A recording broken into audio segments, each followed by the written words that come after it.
ఓం నమో వెంకటేశాయ. శ్రీవారి పరమానుగ్రహంతో తిరుమల తిరుపతి దేవస్థానములు సమస్త ప్రజల యొక్క యోగక్షేమముల కొరకు తిరుమల క్షేత్రంలో వసంత మంటపంలో షోడశ దిన దీక్షతో నిర్వహిస్తున్నటువంటి శ్రీమద్ సుందరకాండ పారాయణలో శ్రీవారి అనుగ్రహంతో 5వ రోజులో ప్రవేశించాం. ప్రతిరోజు తిరుమల వసంత మంటపంలో 16 మంది పండితులు దీక్షగా సుందరకాండ పారాయణ చేస్తున్నారు. మరొక 16 మంది పండితులు ధర్మగిరి శ్రీ వెంకటేశ్వర వేద విజ్ఞాన పీఠంలో మూలమంత్రానుష్ఠానం, హవనం, జపం, తర్పణం, స్నపన తిరుమంజనం, సాత్తుమర ఇటువంటి కార్యక్రమాలన్నీ కూడా నిర్వహిస్తూ ఉన్నారు. ఇటువంటి మహత్తరమైనటువంటి కార్యక్రమంలో ఈ రోజున 15వ సర్గ నుంచి 22వ సర్గ వరకు ఉన్నటువంటి 290 శ్లోకాలని మనం పారాయణ చేసుకోబోతున్నాం. ఈ 15వ సర్గలో హనుమంతుల వారు సీతాదేవిని దర్శిస్తున్నారు. అది ఒక అద్భుతమైనటువంటి ఘట్టం. సీతా దర్శనం అనేటటువంటి ఆ సర్గను గనక పారాయణ చేసినట్లయితే సమస్త శోకముల నుండి విముక్తులవుతారు. సీతాయాః దర్శనం కృత్వా వీతశోకో భవిష్యతి అని. అలాగే 19వ సర్గలో సీతాదేవి యొక్క రూప గుణ ఔదార్య సౌశీల్యములన్నీ కూడాను హనుమంతుడు తెలుసుకుంటాడు. అటువంటి సర్గను గనక పారాయణ చేసినట్లయితే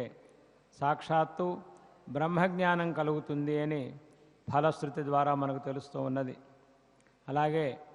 20-21 సర్గలు గనక పారాయణ చేసినట్లయితే సత్వగుణం, మనకు సత్వగుణం, రజోగుణం, తమోగుణం అని 3 ఉంటూ ఉంటాయి. మూడిట్లో రజోగుణాన్ని తమోగుణాన్ని తీసివేసి సత్వగుణ ప్రధానమైనటువంటి జీవనాన్నే మనం కలిగి ఉండాలి.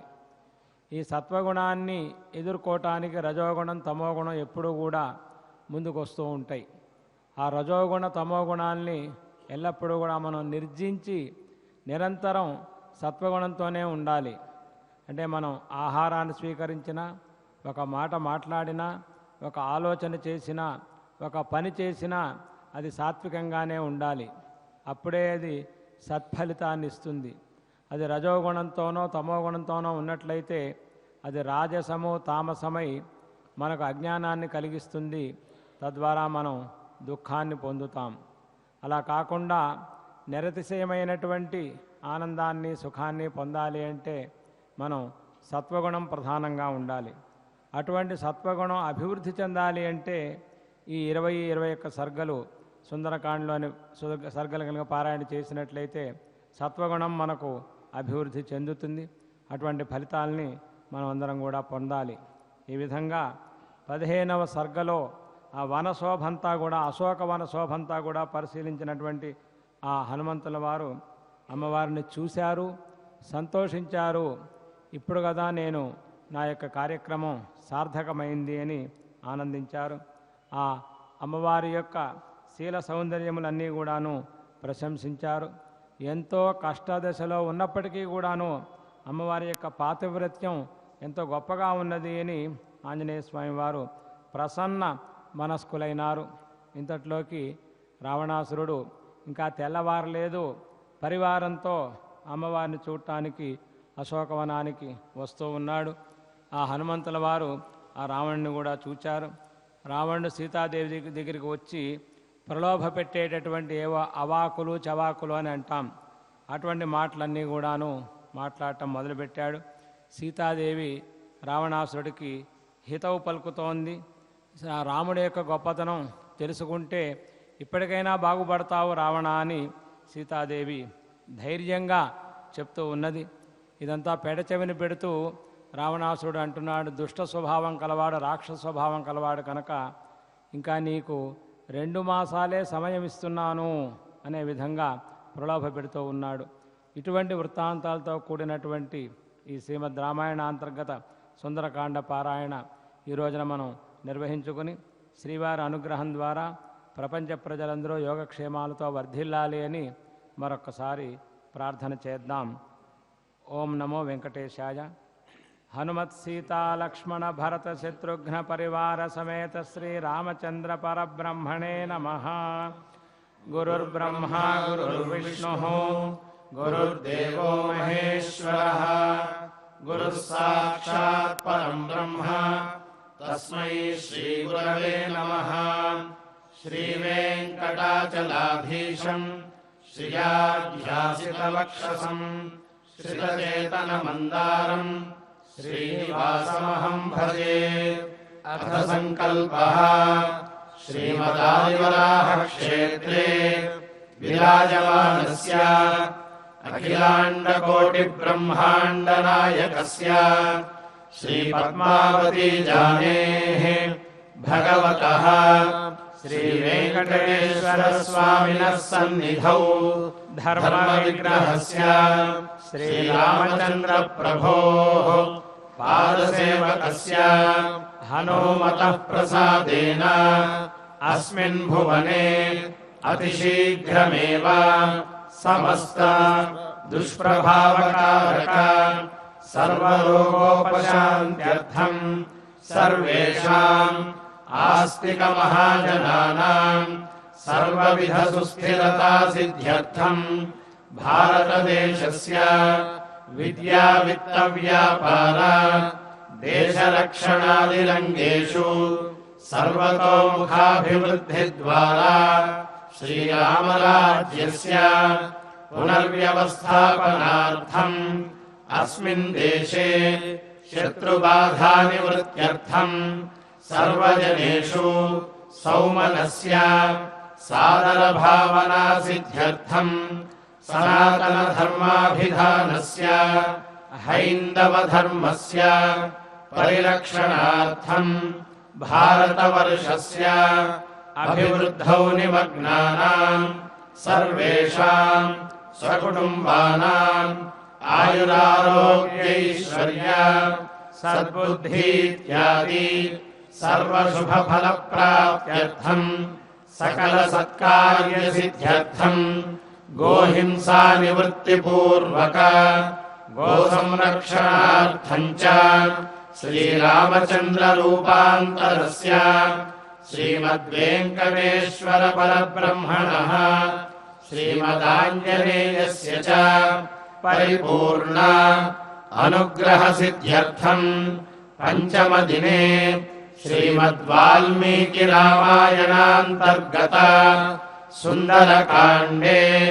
పంచదశ సర్గతః ద్వావింశ సర్గ పర్యంతం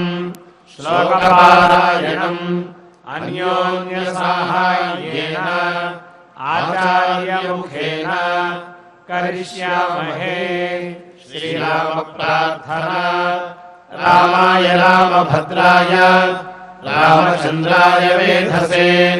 రఘునాథాయ నాథాయ సీతాయాః పతయే నమః. శ్రీ ఆంజనేయ ప్రార్థనా. గోష్పదీకృతవారాశిం మశకీకృతరాక్షసం రామాయణ మహామాలారత్నం వందే నీలాత్మజం.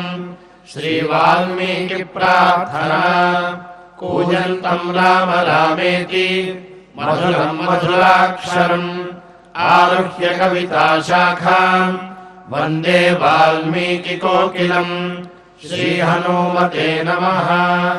అథ శ్రీమద్ రామాయణే ఆదికావ్యే సుందరకాండే పంచదశ సర్గః.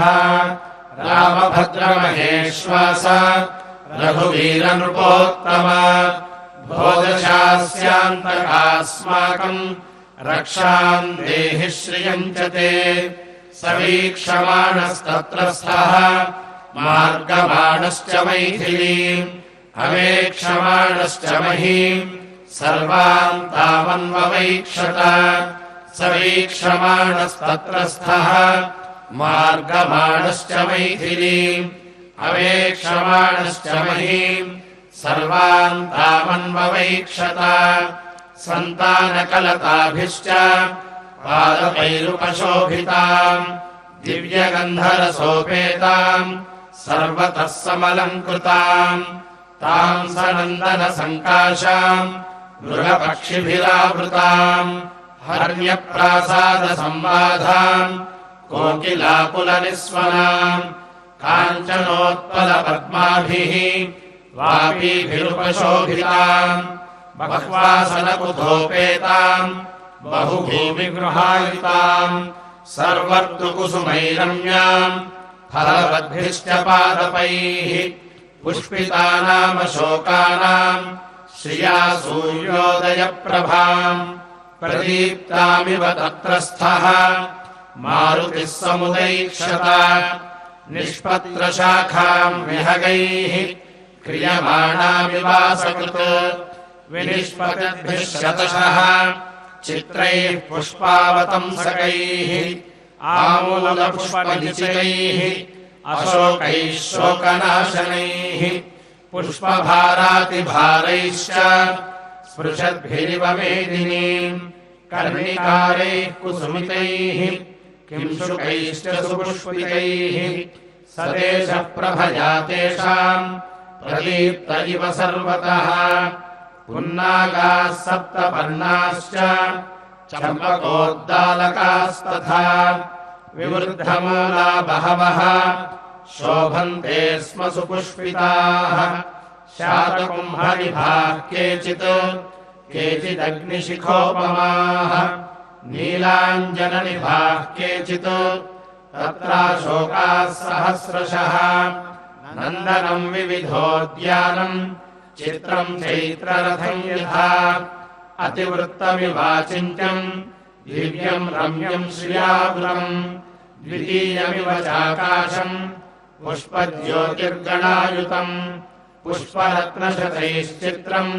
पञ्चमम् सागरम् यथा सर्वत्र पुष्पैर्निचितम् पादपैर्मधुगन्धिभिः नानानिदानैरुद्यानम् रम्यम् मृगगणैर्द्विजैः अनेकगन्धप्रवहम् पुण्यगन्धम् मनोरमम् शैलेन्द्रमिव गन्धाढ्यम् द्वितीयम् गन्धमादनम् अशोकवनिकायाम् तु तस्याम् वानरपुङ्गवः सददर्शाविदूरस्थम् चैत्यप्रासादमुच्छ्रितम् मध्ये स्तम्भसहस्रेण स्थितम् कैलासपाण्डुरम् प्रवालकृतसोपानम् तप्तकाञ्चनवेदिकम् मुष्णन्तमिव चक्षूंषि द्योतमानमिव श्रिया विमलम् प्रांशुभावत्वात्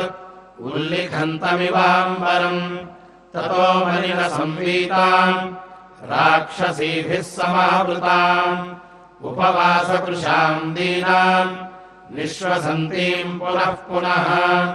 ददर्श शुक्लपक्षादौ चन्द्ररेखामिवामलाम् मन्दम् प्रख्यायमानेन रूपेण रुचिरप्रभाम् पिनद्धाम् धूमजालेन शिखामिव विभावसोः पीतेनैकेन संवीताम् क्लिष्टेनोत्तमवाससा सपङ्कामनलङ्काराम् विपद्मामिव पद्मिनीम् व्रीडिताम् दुःखसन्तप्ताम् परिम्लानाम् तपस्विनीम् ग्रहेणाङ्गारकेणेव पीडितामिव रोहिणीम् अश्रुपूर्णमुखीम् दीनाम् कृशामनशनेन च शोकध्यानपराम् दीनाम् नित्यम् दुःखपरायणाम् प्रियम् जनमपश्यन्तीम् पश्यन्तीम् राक्षसीगणम् स्वगणेन मृगीम् हीनाम् स्वगणाभिवृतामिव नीलनागाभयावेण्या जघनम् गतयैकया नीलया नीलदापाये वनराज्यामहीमिव सुखार्हान् दुःखसन्तप्ताम् व्यसनानामकोविदाम् ताम् समीक्ष्य विशालाक्षीम् अधिकम् मलिनाम् कृशाम् तर्कयामास सीतेति कारणैरुपपादिभिः ह्रियमाणा तदा तेन रक्षसा कामरूपिणा यथा रूपा हि दृष्टा वै तथा रूपेयमङ्गना पूर्णचन्द्राननाम् शुभ्रूम् चारुवृत्तपयोधराम् कुर्वन्तीम् प्रभया देवीम् सर्वामितिमिरादिशः ताम् नीलकेशीम् बिम्बोष्ठीम् सुमध्याम् सुप्रतिष्ठिताम् सीताम् पद्मपलाशाक्षीम् मन्मथस्य रतिम् यथा इष्टाम् सर्वस्य जगतः पूर्णचन्द्रप्रभामिव भूमौ सुतनुमासीनाम् नियतामिव तापसीम् निःश्वासबहुलाम् भीरुम् भुजगेन्द्रवधूमिव शोकजालेन महता विगतेन न राजतीम् संसक्ताम् धूमजालेन शिखामिव विभावसोः ताम् स्मृतिमिव सन्दिग्धाम् बुद्धिम् निपतितामिव विहतामिव च श्रद्धाम् आशाम् प्रतिहतामिव सोपसर्गाम् यथा सिद्धिम् बुद्धिम् सकलुषामिव अभूतेनापवादेन कीर्तिम् निपतितामिव रामोपरोधम् यथिताम् रक्षो हरणकर्षिताम् अबलाम् मृगशापाक्षीम् वीक्षमाणाम् ततस्ततः बाष्पाम्बुपरिपूर्णेन कृष्णवक्राक्षिपक्ष्मणा वदनेन प्रसन्नेन निःश्वसन्तीम् पुनः पुनः मलपङ्कधराम् दीनाम् मण्डनार्हाममण्डिताम् प्रभाम् नक्षत्रराजस्य कालमेघैरिवावृताम् तस्य सन्दिहे बुद्धिः मुहुः सीताम् निरीक्ष्यतु आम्नायानामयोगेन विद्याम् प्रशिथिलामिव दुःखेन बुधे सीताम् हनुमाननलङ्कृताम् संस्कारेण यथा हीनाम् वाचमर्थान्तरम् गताम् ताम् समीक्ष्य विशालाक्षीम् राजपुत्रीमनिन्दिताम् तर्कयामास सीतेति कारणैरुपपादिभिः वैदेह्यायानि चाङ्गेषु तदा रामोऽन्वकीर्तयत् तान्याभरणजालानि शाखाशोभीन्यलक्षयत् सुकृतौ कर्णवेष्टौ च स्वदंश्रौ च सुसंस्थितौ मणिविद्रुमचित्राणि हस्तेष्वाभरणानि च श्यामानि चिरयुक्तत्वात् तथा संस्थानवन्ति च तान्यैवैतानि मन्येऽहम् यानि रामोऽन्वकीर्तयत् तत्र यान्यवहीनानि तान्यहम् नोपलक्षये यान्यस्यानावहीनानि तानि मानि न संशयः पीतम् कनकपट्टाभम् स्रस्तम् तद्वसनम् शुभम् उत्तरीयम् नगासक्तम् तदा दृष्टम् प्लवङ्गमैः भूषणानि च मुख्यानि दृष्टानि धरणीतले अनयैवापविद्धानि स्वनवन्ति महान्ति च इदम् चिरगृहीतत्वात् वसनम् क्लिष्टवत्तरम् तथापि नूनम् तद्वर्णम् तथा श्रीमद्यथेतरत् इयम् कनकवर्णाङ्गी रामस्य महिषी प्रिया प्रणष्टापि सतीयास्य मनसो न प्रणश्यति इयम् सा यत्कृते रामः चतुर्भिः परितप्यते कारुण्येनानुशंस्येन शोकेन मदनेन च स्त्रीप्रणष्टेति कारुण्यात् आश्रितेत्यानुशंस्यतः पत्नी नष्टेति शोकेन प्रियेति मदनेन च अस्या देव्या यथा रूपम् अङ्गप्रत्यङ्गसौष्ठवम् रामस्य च यथा रूपम् तस्येयमसिते क्षणा अस्या देव्या मनस्तस्मिन् तस्य चास्याम् प्रतिष्ठितम् तेनेयम् स च धर्मात्मा मुहूर्तमपि जीवति दुष्करम् कृतवान् रामः हीनो यदनया प्रभुः धारयत्यात्मनो देहम् न शोकेनावसीदति दुष्करम् कुरुते रामः यदि माम् मत्तकाशिनीम् सीताम् विना महाबाहुः मुहूर्तमपि जीवति एवम् सीताम् तदा दृष्ट्वा हृष्टः पवनसम्भवः जगाम मनसा रामम् प्रशंस तम् प्रभुम् एवम् सीताम् तदा दृष्ट्वा हृष्टः पवनसम्भवः जगाम मनसा रामम् प्रशंस तम् प्रभुम् रामभद्रमहेश्वास रघुवीरनृपोत्तम भोदशास्यान्तकास्माकम् रक्षाम् देहि श्रियम् च ते इत्यार्षे श्रीमद् रामायणे आदिकाव्ये सुन्दरकाण्डे 15 सर्गः अथ श्रीमद् रामायणे आदिकाव्ये सुन्दरकाण्डे 16 सर्गः रामभद्रमहेश्वास रघुवीरनृपोत्तम भोजशास्यान्तकास्माकम् रक्षाम् देहि श्रियम् च ते प्रशस्यतु प्रशस्तव्याम् सीताम् ताम् हरिपुङ्गवः गुणाभिरामम् रामम् च पुनश्चिन्तापरोऽभवत् प्रशस्यतु प्रशस्तव्याम् सीताम् ताम् हरिपुङ्गवः गुणाभिरामम् रामम् च पुनश्चिन्तापरोऽभवत् सम्मुहूर्तमिवध्यात्वा बाष्पपर्याकुलेक्षणः सीतामाश्रित्य तेजस्वी हनुमान् विललापः मान्या गुरुविनीतस्य लक्ष्मणस्य गुरुप्रिया यदि सीतापि दुःखार्ता कालो हि दुरतिक्रमः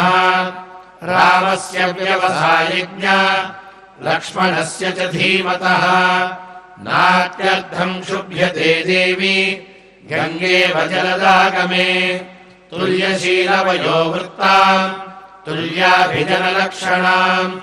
राघवोर्हति वैदेहीम् तञ्चेयमसिते क्षणा ताम् दृष्ट्वा नवहेमाभाम् लोककान्तामिव श्रियम् जगाम मनसा रामम् वचनम् चेदमब्रवीत् अस्या हेतोर्विशालाक्ष्याः हतो वाली महाबलः रावणप्रतिमो वीर्ये कबन्धश्च निपातितः विराधश्च हतः सङ्ख्ये राक्षसो भीमविक्रमः वने रामेण विक्रम्य महेन्द्रेणेव शम्बरः 14 सहस्राणि रक्षसाम् भीमकर्मणाम् निहतानि जनस्थाने शरैरग्निशिखोपमैः खरश्च निहतः सङ्ख्ये त्रिशिलाश्च निपातितः दूषणश्च महातेजाः रामेण विदितात्मना ऐश्वर्यम् वानराणाम् च दुर्लभम् वालिपालितम् अस्या निमित्ते सुग्रीवः प्राप्तवान् लोकसत्कृतम् सागरस्य मया क्रान्तः श्रीमान् नदनदीपतिः अस्या हेतोर्विशालाक्ष्याः पुरी चेयम् निरीक्षिता यदि रामः समुद्रान्ताम् मेदिनीम् परिवर्तयेत् अस्याः कृते जगच्चापि युक्तमित्येव मे मतिः राज्यम् वा 3 लोकेषु सीता वा जनकात्मजा त्रैलोक्यराज्यम् सकलम् सीतायानाप्नुयात्कलाम् इयम् सा धर्मशीलस्य मैथिलस्य महात्मनः सुता जनकराजस्य सीता भर्तृदृढव्रता उत्थिता मेदिनीम् भित्त्वा क्षेत्रे हलमुखक्षते पद्मरेणुनिभैः कीर्णा शुभैः केदारपांसुभिः विक्रान्तस्यार्यशीलस्य संयुगेष्वरिवर्तिनः स्नुषा दशरथस्येषा ज्येष्ठा राज्ञो यशस्विनी धर्मज्ञस्य कृतज्ञस्य रामस्य विदितात्मनः इयम् साधयिता भार्या राक्षसी वशमागता सर्वान् भोगान् परित्यज्य भर्तृस्नेहबलात्कृता अचिन्तयित्वा दुःखानि प्रविष्टा निर्जनम् वनम् सन्तुष्टा फलमूलेन भर्तृशुश्रूषणे रता या पराम् भजते प्रीतिम् वने विभवने यथा सेयम् कनकवर्णाङ्गी नित्यम् सुस्मितभाषिणी सहते यातनामेताम् अनर्थानामभागिनी इमाम् तु शीलसम्पन्नाम् द्रष्टुमर्हति राघवः रावणेन प्रमथिताम् प्रवामिव पिपासितः अस्या नूनम् पुनर्लाभात् राघवः प्रीतिमेष्यति राजा राज्यपरिभ्रष्टः पुनः प्राप्येव मेदिनीम् कामभोगैः परित्यक्ता हीना बन्धुजनेन च धारयत्यात्मनो देहम् तत्समागमकाङ्क्षिणी नैषा पश्यति राक्षस्यः नेमान् पुष्पफलद्रुमान् एकस्थहृदया नूनम् राममेवानुपश्यति भर्ता नाम परम् नार्याः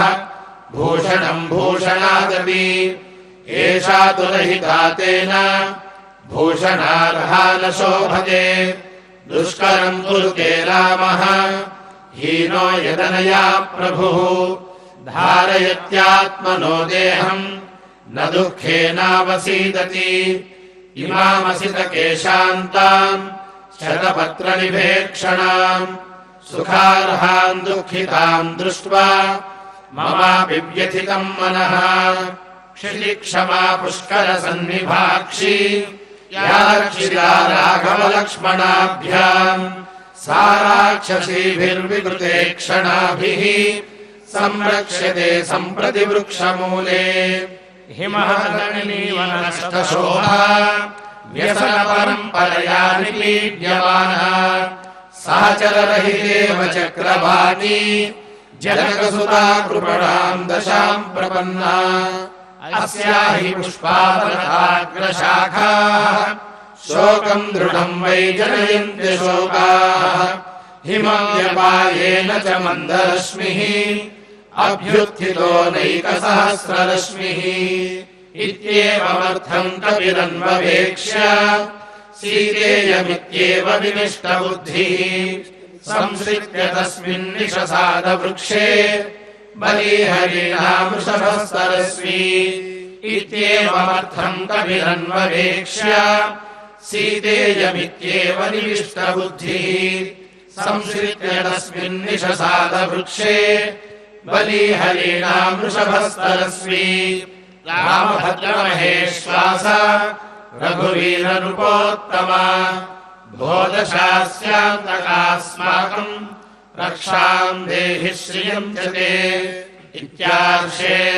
श्रीमद् रामायणे आदिकाव्ये सुन्दरकाण्डे 16 सर्गः अथ श्रीमद् रामायणे आदिकाव्ये सुन्दरकाण्डे 17 सर्गः रामभद्रमहेश्वास रघुवीरनृपोत्तमा भोजशास्यान्तकास्माकम् रक्षाम् देहि श्रियम् च ते ततः कुमुदषण्डाभः निर्मलो निर्मलम् स्वयम् प्रजगामनभश्चन्द्रः हंसो नीलविमोदकम् ततः कुमुदषण्डाभः निर्मलो निर्मलम् स्वयम् प्रजगामनभश्चन्द्रः हंसो नीलविमोदकम् साचिव्यमिव कुर्वन् सः प्रभया निर्मलप्रभः चन्द्रमारश्मिभिः शीतैः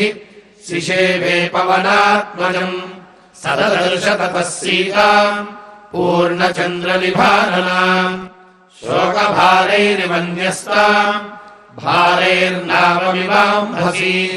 दिदृक्षमाणो वैदेहीम् हनूमान् मारुतात्मजः सददर्शा विदूरस्थाः राक्षसीर्घोरदर्शनाः एकाक्षीमेककर्णाम् च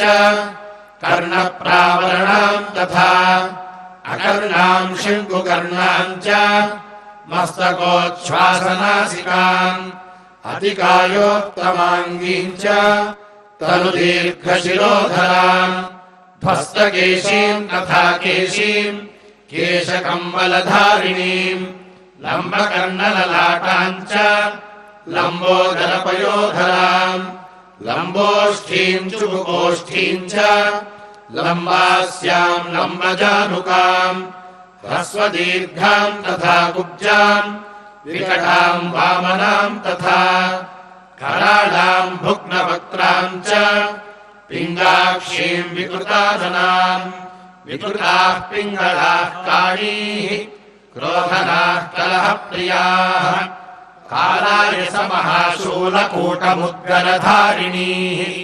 वराहमृगशार्दूलमहिषाजशिवामुखीः गजोष्प्रहयपादीश्च निघातशिरसोपराः एकहस्तैकपादाश्च खरकर्ण्यश्वकर्णिकाः गोकर्णीर्हस्तिकर्णाश्च हरिकर्णीस्तथा पराः अनासा अधिनासाश्च तिर्यङ्नासा विनासिकाः गजसन्निभनासाश्च ललाटोच्छ्वासनासिकाः हस्तिपादा महापादाः गोपादाः पादचूडिकाः अतिमात्रशिरोग्रीवाः अतिमात्रकुचोदरीः अतिमात्रास्य नेत्राश्च दीर्घजिह्वानखास्तथा अजामुखीर्हस्तिमुखीः गोमुखीः सूकरीमुखीः हयोष्ट्रखरवक्त्राश्च राक्षसीर्घोरदर्शनाः शूलमुद्गरहस्ताश्च क्रोधनाः कलहप्रियाः कराळाधूम्रकेशीश्च राक्षसीर्विकृताननाः पिबन्तीः सततम् पानम् सदा मांससुराप्रियाः मांसशोणितदिग्धाङ्गीः मांसशोणितभोजनाः ताददर्शकपिश्रेष्ठः रोमहर्षणदर्शनाः स्कन्धवन्तमुपासीनाः परिवार्यवनस्पतिम् तस्याधस्ताच्च ताम् देवीम्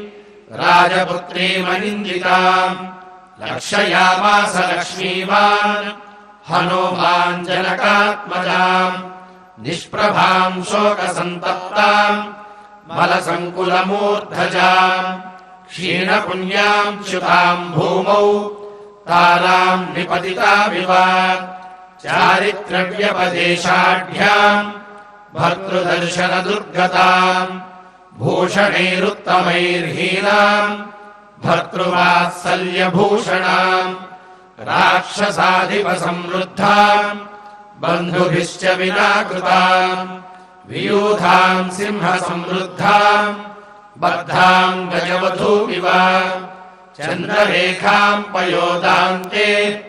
शारदाभ्रैरिवावृताम् कृष्णरूपामसंस्पर्शात् अयुक्तामिव वल्लकीम्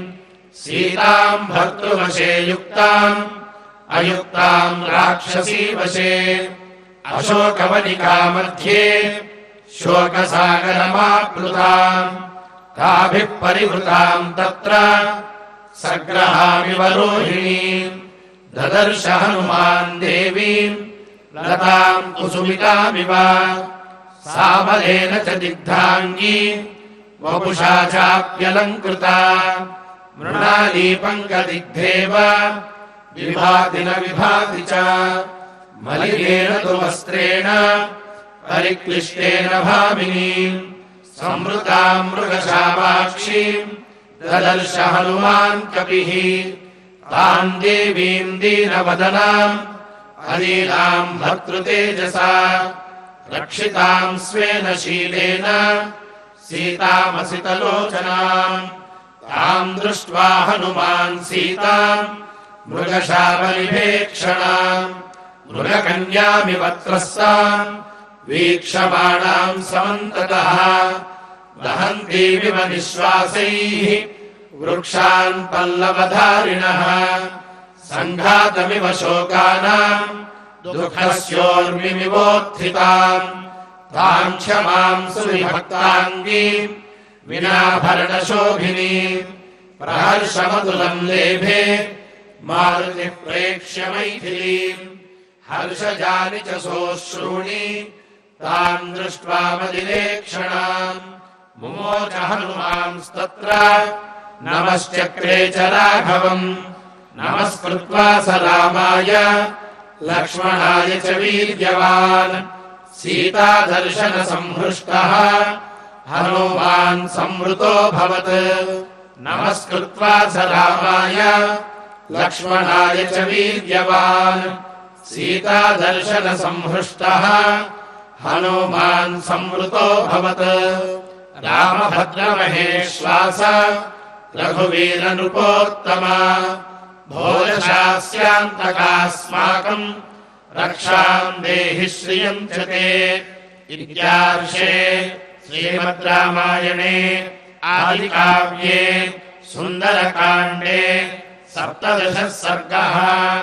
अथ श्रीमद् रामायणे आदिकाव्ये सुन्दरकाण्डे 18 सर्गः रामभद्रमहेश्वास रघुवीरनृपोत्तमा भोदशास्यान्तकास्माकम् रक्षाम् देहि श्रियम् च ते तथा विप्रेक्षमाणस्य वनम् पुष्पितपादपम् विचिन्वतस्य वैदेहीम् किञ्चिच्छेषानिशाभवत् तथा विप्रेक्षमाणस्य वनम् पुष्पितपादपम् विचिन्वतस्य वैदेहीम् किञ्चिच्छेषानिशाभवत् षडङ्गवेदविदुषाम् क्रतुप्रबलयाजिनाम्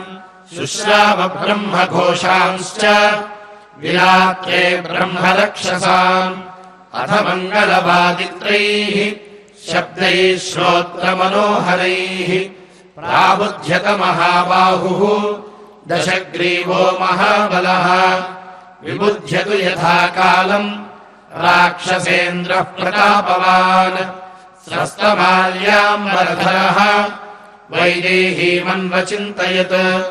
भृशम् नियुक्तस्तस्याम् च मदनेन मदोत्कटः न सतम् राक्षसः कामम् शशाकात्मनिगूहितुम् स सर्वाभरणैर्युक्तः बिभ्रत्श्रियमनुत्तमाम् ताम् नगैर्बहुभिर्जुष्टाम् सर्वपुष्पफलोपगैः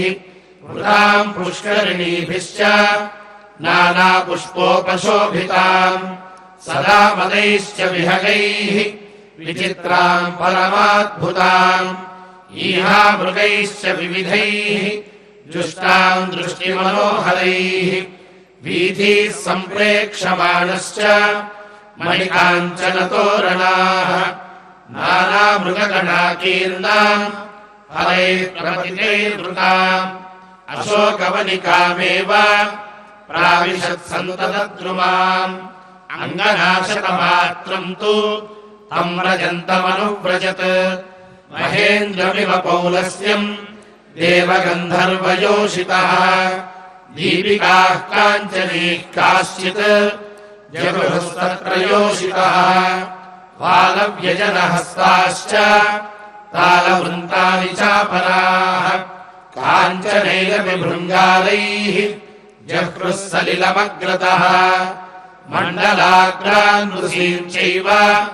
गृह्यान्याः पृष्ठतो ययुः काचिद्रत्नमयीम् स्थालीम् पूर्णाम् पानस्य भामिनी दक्षिणा दक्षिणेनैव तदा जग्राह पाणिना राजहंसप्रतीकाशम् छत्रम् पूर्णशशिप्रभम् सौवर्णदण्डमपरा गृहीत्वा पृष्ठतो ययौ निद्रामदपरीताक्ष्यः रावणस्योत्तमा स्त्रियः अनुजग्मुः पतिम् वीरम् घनम् विद्युल्लता इव व्याविद्धहारकेयूराः समामृदितवर्णकाः समागणितकेशान्ताः सस्वेदवदनास्तथा घूर्णन्त्यो मदशेषेण निद्रया च शुभाननाः स्वेदकृशाङ्गकुसुमाः सुमाल्याकुलमूर्धजाः प्रयान्तम् नैर्ऋतपतिम् नार्यो मतिरलोचनाः बहुमानाश्च कामाश्च प्रिया भार्यास्तमन्वयुः स च कामपराधीनः पतिस्तासाम् महाबलः सीतासक्तमनामन्दः मदाञ्चितगतिर्बभौ ततः काञ्चीनिनादम् च नूपुराणाम् च निःस्वनम् शुश्राव परमस्त्रीणाम् स कपिर्मारुतात्मजः पञ्चाप्रतिमकर्माणम् अचिन्त्यबलपौरुषम् द्वारदेशमनुप्राप्तम् ददर्श हनुमान् कविः दीपिकाभिरनेकाभिः समन्तादवभासितम् गन्धतैलावसिक्ताभिः ध्रियमाणाभिरग्रतः कामदर्पमदैर्युक्तम् जिह्मताम् रायते क्षणम् समक्षमिव कन्दर्पम् अपविद्धशलासनम् मथितामृतफेनाभम् अरजो वस्त्रमुत्तमम् सलीलमनुकर्षन्तम् विमुक्तम् सक्तमङ्गले तम् पत्रविटपेलीनः पत्रपुष्पघनावृतः समीपमिव सङ्क्रान्तम् निध्यातुमुपचक्रमे अवेक्षमाणस्तु ततः ददर्श कपिकुञ्जरः रूपयौवनसम्पन्नाः रावणस्य वरस्त्रियः ताभिः परिवृतो राजा स्वरूपाभिर्महायशाः तन्मृगद्विजसङ्घुष्टम् प्रविष्टः प्रमदावनम् क्षीवो विचित्राभरणः शङ्कुकर्णो महाबलः तेन विश्रवसः पुत्रः सदृष्टो राक्षसाधिपः वृतः परमनारीभिः ताराभिरिव चन्द्रमाः तम् ददर्श महातेजाः तेजोवन्तम् महाकपिः रावणोऽयम् महाबाहुः इति सञ्चिन्त्य वानरः अवप्लुतो महातेजाः हनूमान् मारुतात्मजः सतताप्युग्रतेजाः सन् निर्धूतस्तस्य तेजसा पत्रगुह्यान्तरे सक्तः हनूमान् संवृतोऽभवत् सतामसितकेशान्ताम् शुश्रोणीम् संहतस्तनीम् दिदृक्षुरसितापाङ्गाम् उपावर्तत रावणः सतामसितकेशान्ताम् शुश्रोणीम् संहतस्तनीम् दिदृक्षुरसितापाङ्गाम् उपावर्तत रावणः रामभद्रमहेश्वास रघुवीरनृपोत्तम भोजशास्यान्तकास्माकम् रक्षाम् देहि श्रियम् च ते इत्यार्षे श्रीमद् रामायणे आदिकाव्ये सुन्दरकाण्डे 18 सर्गः अथ श्रीमद् रामायणे आदिकाव्ये सुन्दरकाण्डे 19 सर्गः रामभद्रमहेश्वास रघुवीरनृपोत्तम भोजशास्यान्तकास्माकम् रक्षाम् देहि श्रियम् च ते तस्मिन्नेव ततः काले राजपुत्री त्वनिन्दिता रूपयौवनसम्पन्नम्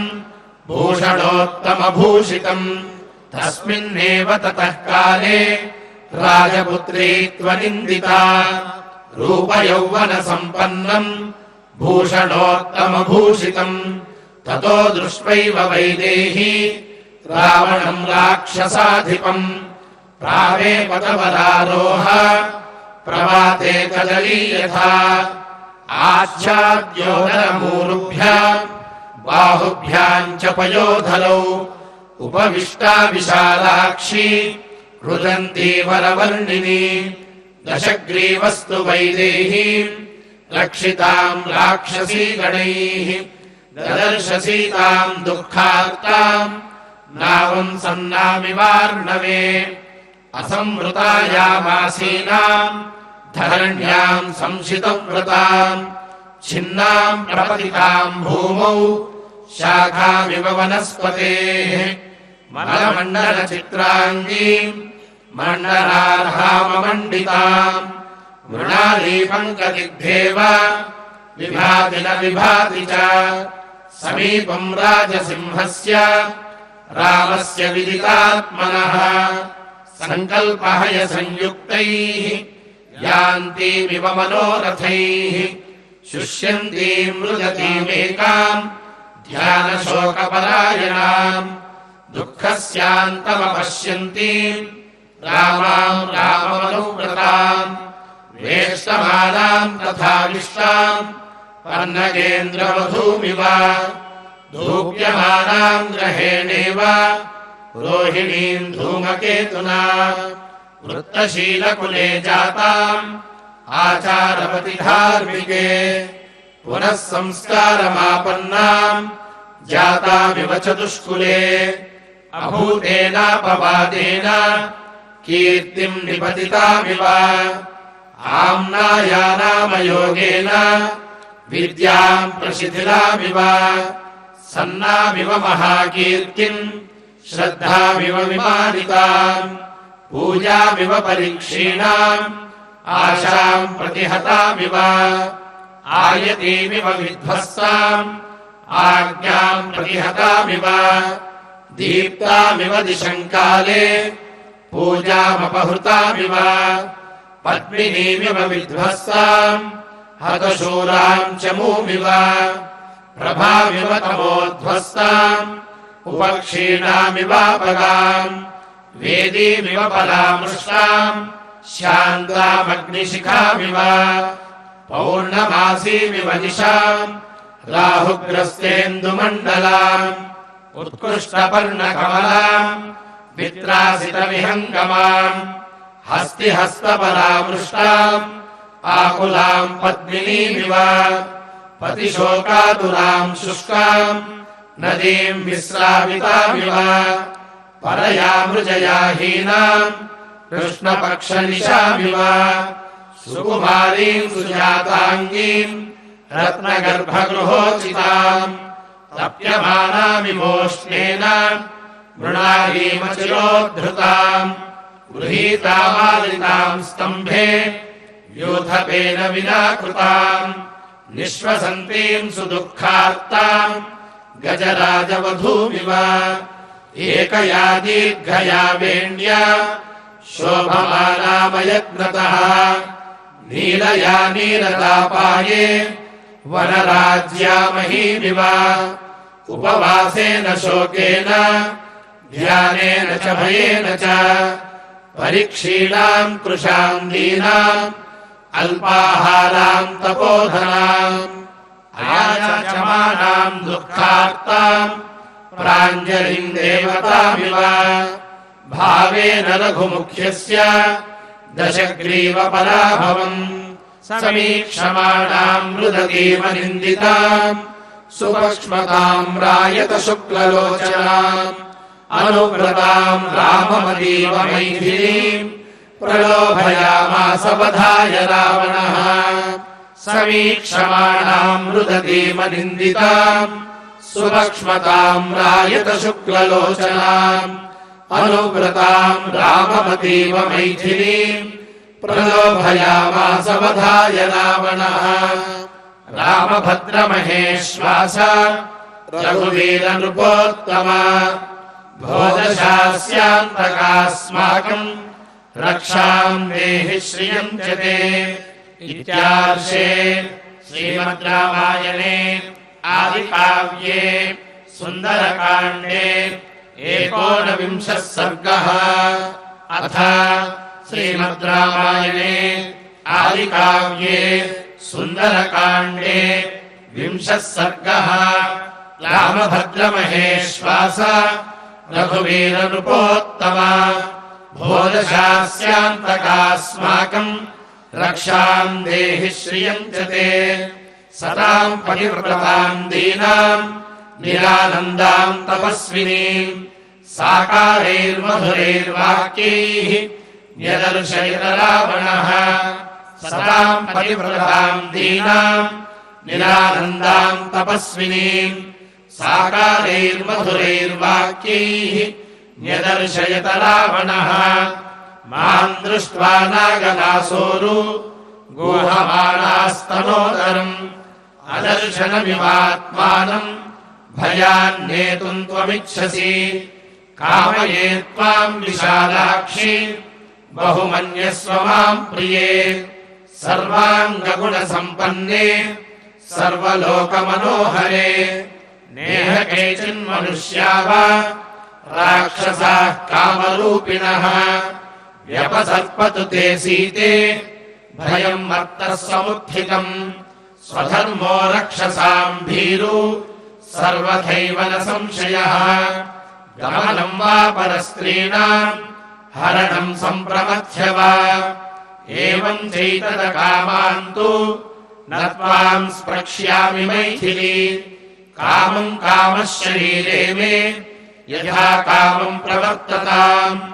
देवि नेह भयम् कार्यम् मयि विश्वसिः प्रिये प्रणयस्व च तत्त्वेनम् एवम् भूः शोकलालसा एकवेणीधराशय्या ध्यानम् मलिनमम् वरम् अस्थानेऽप्युपवासश्च नैतान्यौपयुकानि ते विचित्राणि च माल्यानि चन्दनान्यगरूणि च विविधानि च वासांसि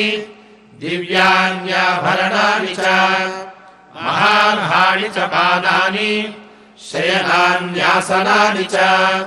गीतम् नृत्यम् च वाद्यम् च लभमाम् प्राप्य मैथिली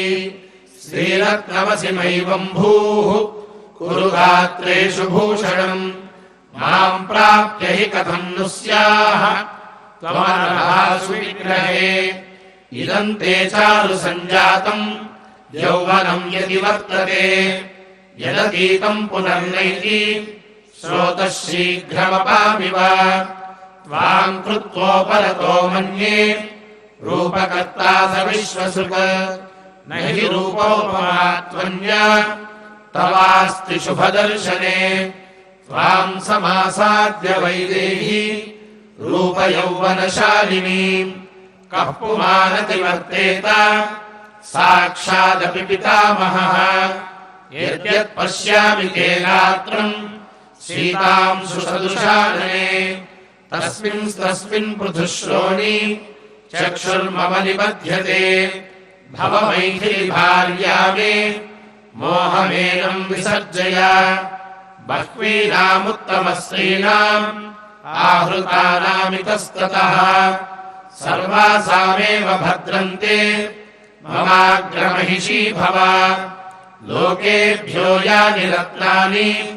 सम्प्रमथ्याहृतानि वै तानि मे भीरु सर्वाणि राज्यम् चैतदहम् च ते विजित्य पृथिवीम् सर्वाम् नानानगरमालिनीम्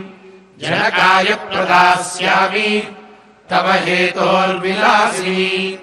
नेह पश्यामि लोकेऽन्यम् यो मे प्रतिबलो भवेत् पश्य मे सुमहद्वीर्यम् अप्रतिद्वन्द्वमाहवे असकृत्संयुगे भग्नाः मया विमृदितध्वजाः अशक्ताः प्रत्यनीकेषु स्थातुम् मम सुरासुराः इच्छया क्रियतामद्य प्रतिकर्म तवोत्तमम् सप्रभाण्यवसज्यन्ताम् तवाङ्गे भूषणानि च साधु पश्यामि ते रूपम् संयुक्तम् प्रतिकर्मणा प्रतिकर्माभिसंयुक्ता दाक्षिण्येन वरानने भुङ्क्ष्व भोगान् यथा कामम् पिब भीरुरमस्व च यथेष्टम् च प्रयच्छत्वम् पृथिवीम् वाधनानि च ललस्वमयि विश्रब्धा दृष्टमाज्ञापयस्व च मत्प्रसादाल्ललन्त्याश्च ललन्ताम् बान्धवास्तव बुद्धिम् ममानुपश्यत्वम् श्रियम् भद्रे यशश्च मे किम् करिष्यसि रामेण सुभगे चीरवाससा निक्षिप्तविजयो रामः गतश्रीर्वनगोचरः व्रतीस्थण्डिलशायी च शङ्के जीवति वानवा न हि वैदेहि रामस्त्वाम् द्रष्टुम् वाप्युपलप्स्यते पुरोबलाकैरसितैः मेघैर्ज्योत्स्नामिवावृताम् न चापि मम हस्तात् त्वाम् प्राप्तुमर्हति राघवः हिरण्यकशिपुः कीर्तिम् इन्द्रहस्तगतामिव चारुस्मिते चारुदती चारुनेत्रे विलासिनी मनोहरसि मे भीरु सुपर्णः पन्नगम् यथा इष्टकौशेयवसनाम् तन्वीमप्यनलङ्कृताम् त्वाम् दृष्ट्वा स्वेषु दारेषु प्रतिन्नोपलभाम्यहम् अन्तःपुरनिवासिन्यः स्त्रियः सर्वगुणान्विताः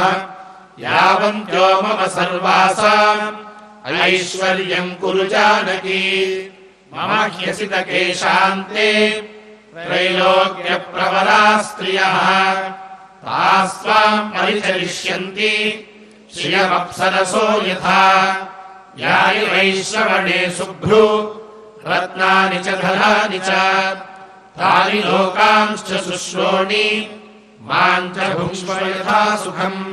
न तामस्तपसा देवी न बलेन न विक्रमैः न धनेन मया तुल्यः तेजसा यशसापि वा पिब विहर रमस्व भुङ्क्ष्व भोगान् धननिचयम् प्रदिशामि मेदिनीम् च मयि लललने यथा सुखम् त्वम् त्वयि च समेत्य ललन्तु बान्धवास्ते कुसुमिततनुजालसन्ततानि भ्रमरयुतानि समुद्रतीरजानि कनकविमलहारभूषिताङ्गी विहरमया सह भीरुकाननानि कुसुमिततनुजालसन्ततानि भ्रमरयुतानि समुद्रतीरजानि कनकविमलहारभूषिताङ्गी विहरमया सह भीरुकाननानि रामभद्रमहेश्वास रघुवीरनृपोत्तमा भोदशास्यान्तकास्माकम् रक्षाम् देहि श्रियम् च ते इत्यार्षे श्रीमद् रामायणे आदिकाव्ये सुन्दरकाण्डे 20 सर्गः अथ श्रीमद् रामायणे आदिकाव्ये सुन्दरकाण्डे 21 सर्गः रामभद्रमहेश्वास रघुवीरनृपोत्तमा भोदशास्यान्तकास्माकम् रक्षाम् देहि श्रियम् च ते तस्य तद्वचनम् श्रुत्वा सीता रौद्रस्य रक्षसः आर्तादीनस्वरादीनम् प्रत्युवाच शनैर्वचः तस्य तद्वचनम् श्रुत्वा सीता रौद्रस्य रक्षसः आर्तादीनस्वरादीनम् प्रत्युवाच शनैर्वचः दुःखार्तारुदती सीता वेपमाना तपस्विनी चिन्तयन्ती वरारोहा पतिमेव पतिव्रता तृणमन्तरतः कृत्वा प्रत्युवाच शुचिस्मिता निवर्तय मनोमत्तः स्वजने क्रियताम् मनः न माम् प्रार्थयितुम् युक्तम् सुसिद्धिमिव पापकृत् अकार्यम् न मया कार्यम् एकपत्न्या विगर्हितम् कुलम् सम्प्राप्तया पुण्यम् कुले महति जातया एवमुक्त्वा तु वैदेही रावणम् तम् यशस्विनी राक्षसम् पृष्ठतः कृत्वा भूयो वचनमब्रवीत् नाहमौपैकी भार्या परभार्या सती तव साधु धर्ममवेक्षस्व साधु साधु व्रतं चर यथा तव तथान्येषाम् दारा रक्ष्या निशाचरा आत्मानमुपमां कृत्वा स्वेषु दारेषु रम्यताम् अतुष्टं स्वेषु दारेषु चपलं चलितेन्द्रियम् नयन्ति निकृतिं प्रज्ञम् परदाराः पराभवम् यः सन्तो न वासन्ति स्वतो वा नानुवर्तसे तथा हि विपरीताते बुद्धिराचारवर्जिता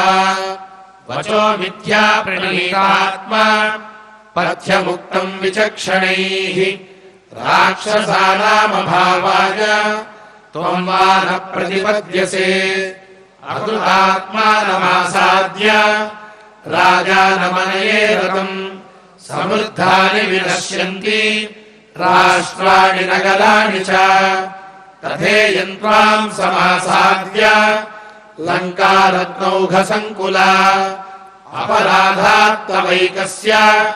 न चिराद्विनशिष्यति स्वकृतैर्हन्यमानस्य रावणादीर्घदर्शिनः अभिनन्दन्ति भूतानि विनाशे पापकर्मणः एवं त्वां पापकर्माणं वक्ष्यन्ति विकृता जनाः दिष्टे तद्व्यसनं प्राप्तः रौद्र इत्येव हर्षिताः शक्या लोभयितुं नाहम् ऐश्वर्येण धनेन वा अनन्या राघवेणाहम् भास्करेण प्रभा यथा उपधाय भुजन्तस्य लोकनाथस्य सत्कृतम्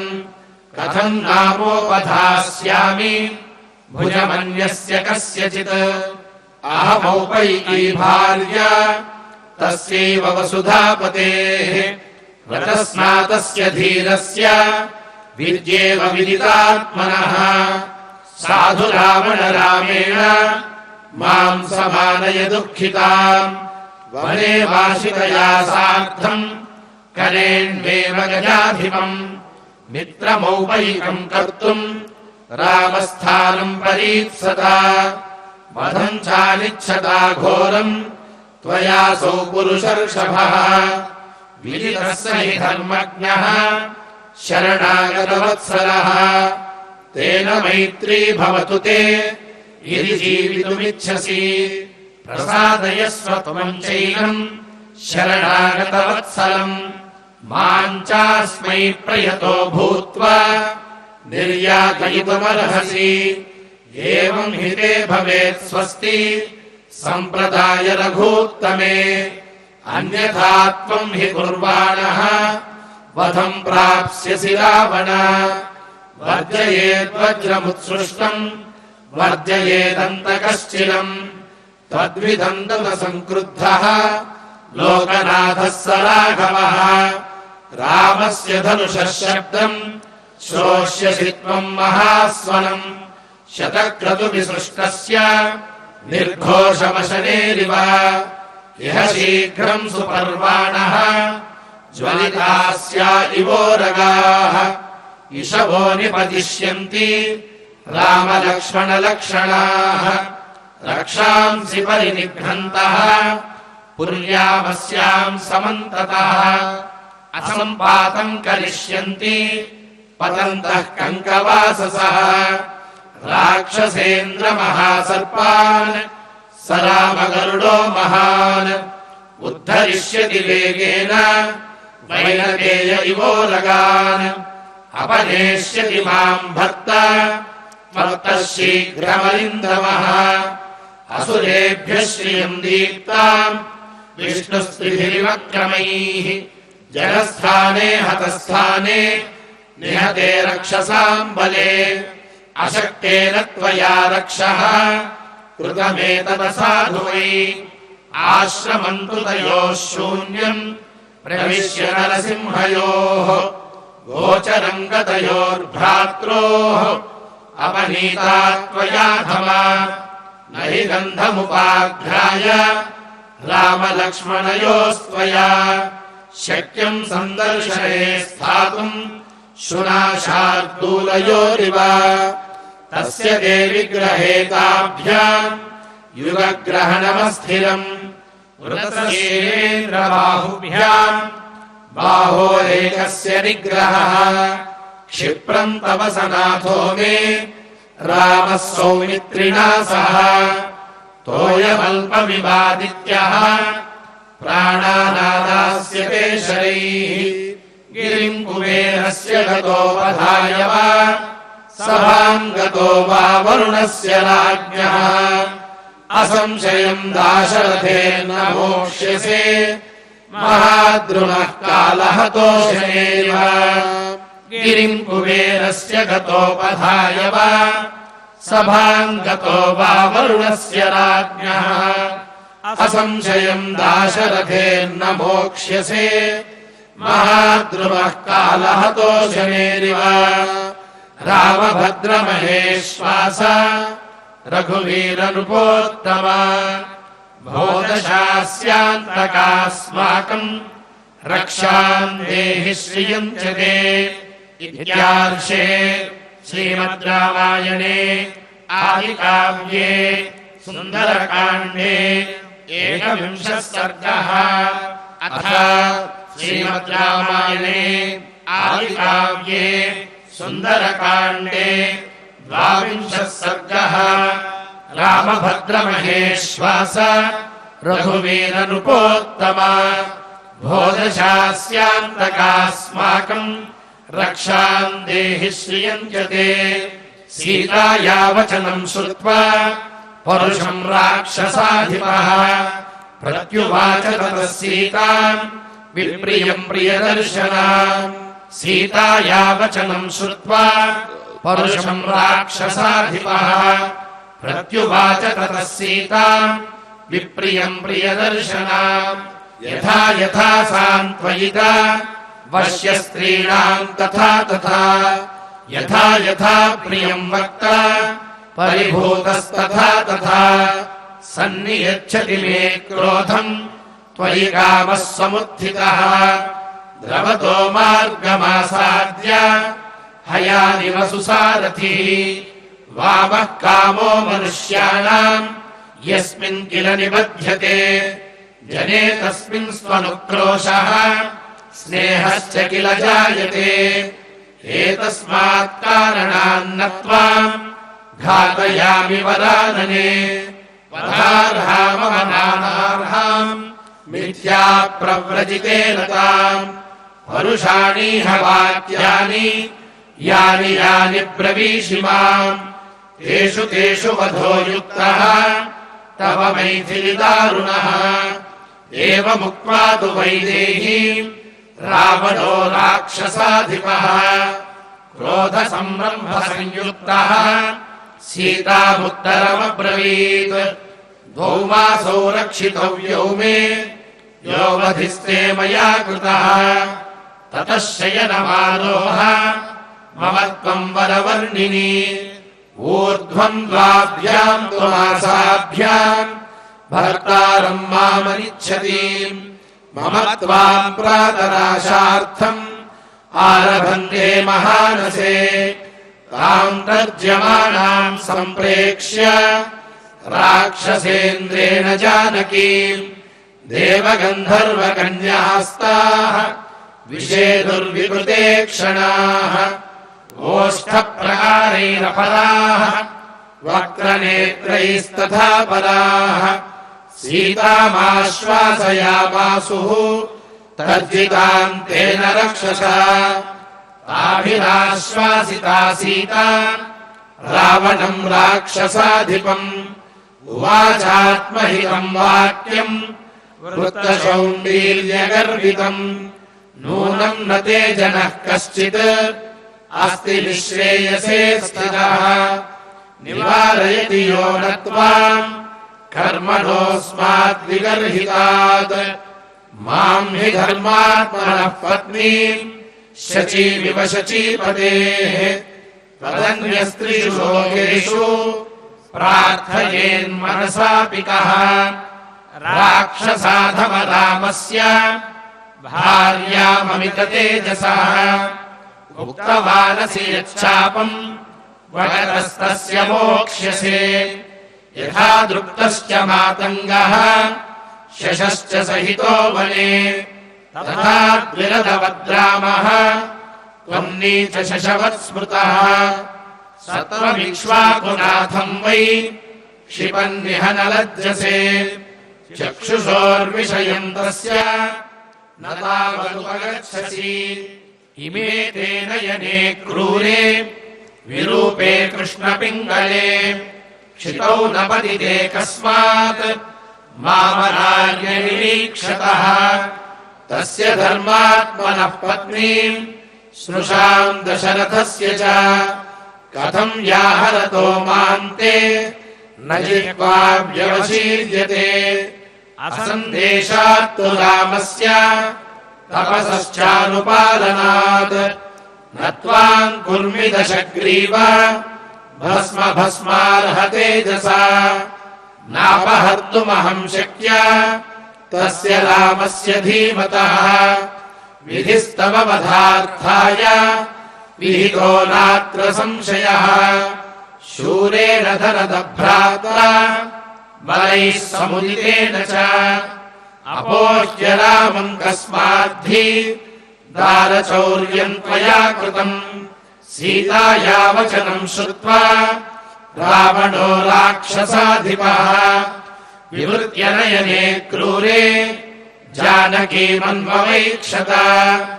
नीलजीमूतसङ्काशः महाभुजशिरोधरः सिंहसत्त्वगतिः श्रीमान् दीप्तजिह्वाग्रलोचनः चलाग्रमुकुटप्रांशुः चित्रमाल्यानुलेपनः रक्तमाल्याम्बरधरः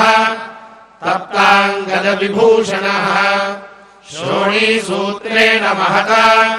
मेचकेन सुसंवृतः अमृतोत्पादनद्धेन भुजगेनेव मन्दरः ताभ्याम् सपरिपूर्णाभ्याम् भुजाभ्याम् राक्षसेश्वरः शुशुभे चलसङ्काशः शृङ्गाभ्यामिव मन्दरः तरुणादित्यवर्णाभ्याम् कुण्डलाभ्याम् विभूषितः रक्तपल्लवपुष्पाभ्याम् अशोकाभ्यामिवाचलः सकल्पवृक्षप्रतिमः वसन्त इव मूर्तिमान् श्मशानचैत्यप्रतिमः भूषितोऽपि भयङ्करः हवेक्षमाणो वैदेहीम् कोपसंरक्तलोचनः उवाच रावणः सीताम् भुजङ्ग इव निःश्वसन् अनयेनाभिसम्पन्नम् अर्थहीनमनुव्रते नाशयाम्यहमद्य त्वाम् सूर्यः सन्ध्यामिवौजसा इत्युक्त्वा मैथिलीम् राजा रावणः शत्रुरावणः सन्धिदेशतः सर्वाः राक्षसीर्घोरदर्शनाः एकाक्षीमेककर्णाम् च कर्णप्रभरणाम् तथा गोकर्णीम् हस्तिकर्णीम् च लम्बकर्णीमकर्णिकाम् हस्तिपाद्यश्वपाद्यौ च गोपालीम् पादचूलिकाम् एकाक्षीमेकपादीम् च पृथुपादामपादिकाम् अतिमात्रशिरोग्रीवाम् अतिमात्रकुचोदरीम् अतिमात्रास्य नेत्राम् च दीर्घजिह्वामजिह्विकाम् अनासिकाम् सिंहमुखीम् गोमुखीम् सूकरीमुखीम् यथा मध्वशका सीता क्षिप्रम् भवति जानकी तथा कुरुत राक्षस्यः सर्वाः क्षिप्रम् समेत्य च प्रतिलोमानुलोमैश्च सावधानादिभेदनैः आवर्जयत वैदेहीम् दण्डस्योद्यमनेन च इति प्रतिसमादिश्य राक्षसेन्द्रः पुनः पुनः काममन्युपरीतात्मा जानकीम् पर्यतर्जयत्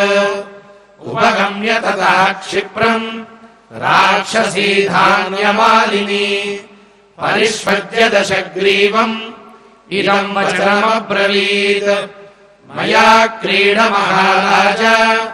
सीतया किन्तवानया विवर्णया कृपणया मानुष्या राक्षसेश्वरा नूनमस्या महाराज न दिव्यान् भोगसत्तमान् विदधात्यमलश्रेष्ठः तव बाहुबलार्जितान् अकामाम् कामयानस्य शरीरमुपतप्यते इच्छन्तीम् कामयानस्य प्रीतिर्भवति शोभना एवमुक्तस्तु राक्षस्याः समुक्षिप्तस्ततो बली प्रहसन्मेघसङ्काशः राक्षसः सन्यवर्तत प्रस्थितः स दशग्रीवः कम्पयन्निव मेदिनीम् ज्वलद्भास्करवर्णाभम् प्रविवेश निवेशनम् देवगन्धर्वकन्याश्च नागकन्याश्च सर्वतः परिवार्य दशग्रीवम् विविशुस्त्रम् गृहोत्तमम् समैथिलीम् धर्मपरामवस्थिताम् प्रवेपमानाम् परिभत्स्य रावणः विहाय सीताम् मदनेन मोहितः स्वमेव वेश्मप्रविवेशभास्वरम् समैथिलीम् धर्मपरामवस्थिताम् प्रवेपमानाम् परिभत्स्य रावणः विहाय सीताम् मदनेन मोहितः स्वमेव वेश्मप्रविवेशभास्वरम् रामभद्रमहेश्वास रघुवीरनृपोत्तमा भोदशास्यान्तकास्माकम् रक्षाम् देहि श्रियम् च ते इत्यार्षे श्रीमद् रामायणे आदिकाव्ये सुन्दरकाण्डे 12 सर्गः। अथ श्रीमद् रामायणे आदिकाव्ये सुन्दरकाण्डे 13 सर्गः। इत्युक्त्वा मैथिलीम् राजा रावणः शत्रुरावणः सन्दिश्य च ततः सर्वाः राक्षसीर्निर्जरामः। श्रीरामस्तुतिः आपदामपहर्तारम् दातारम् सर्वसम्पदाम् लोकाभिरामम् श्रीरामम् भूयो भूयो नमाम्यहम्। फलश्रुतिः बुद्धिर्बलम् यशोधैर्यम् निर्भयत्वमरोगिता अजाड्यम् वाक्पटुत्वम् च हनूमत्स्मरणात् भवेत्। श्रीहनूमते नमः। अथ क्षमा प्रार्थना।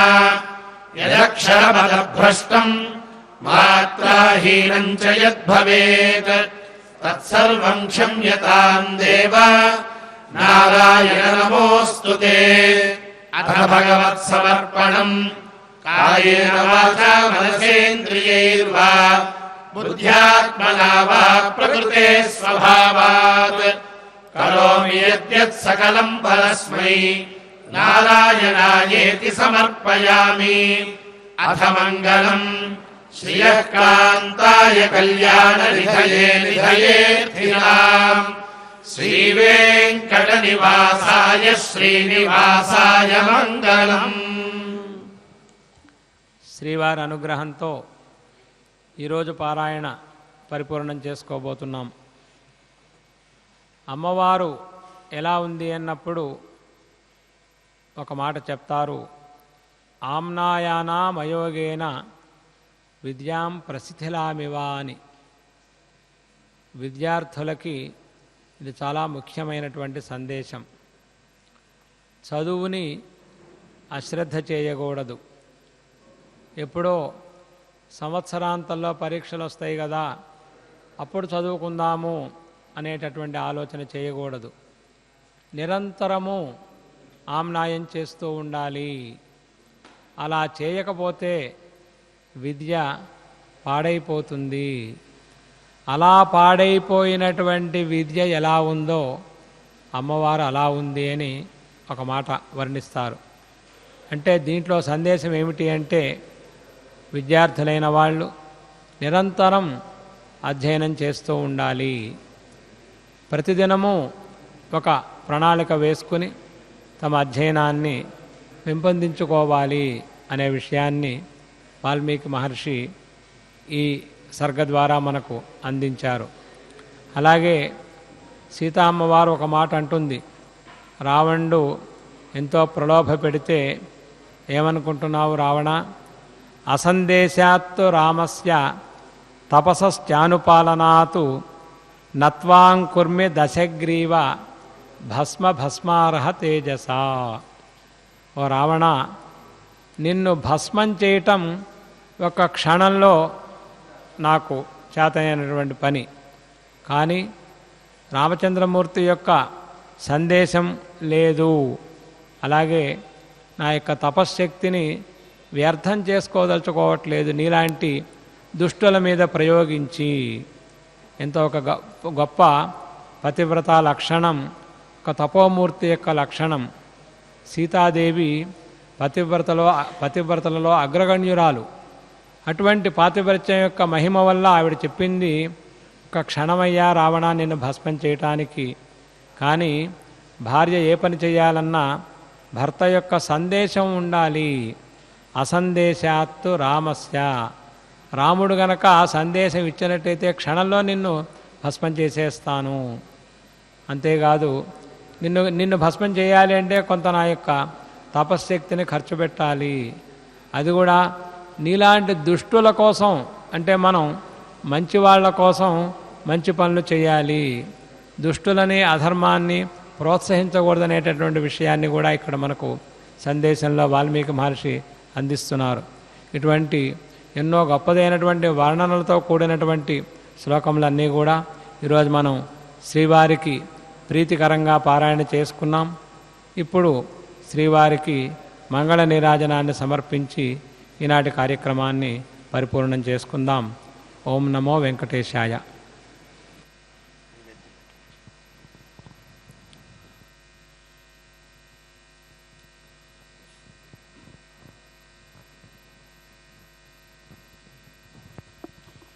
ఓం తద్విష్ణోః పరమం పదగుం సదా పశ్యంతి సూరయః దివేవ చక్షురాతతం తద్విప్రాసో విపన్యవో జాగృవాగుం సస్సమింధతే విష్ణోర్యత్పరమం పదం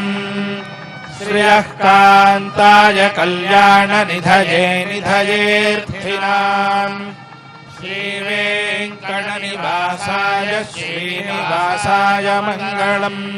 మంగళం కోసలేంద్రాయ మహనీయ గుణాత్మనే చక్రవర్తితనూజాయ సార్వభౌమాయ మంగళం స్వస్తి ప్రజాభ్యః